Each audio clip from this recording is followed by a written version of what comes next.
Hello. Welcome to Hexal Dutch School. Today, we are going to learn about the Dutch letter D. The Dutch D is pronounced as D, similar to the English D but softer at the end. Listen carefully. Say it with me. D. Now, repeat after me. D. Once more. D. Let's practice it a few more times. Listen first, then repeat after me. Say it again. D. Now a little faster.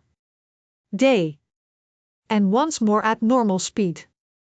D.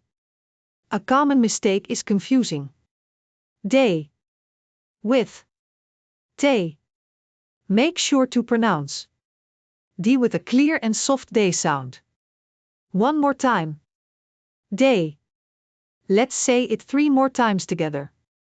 First, slowly. D.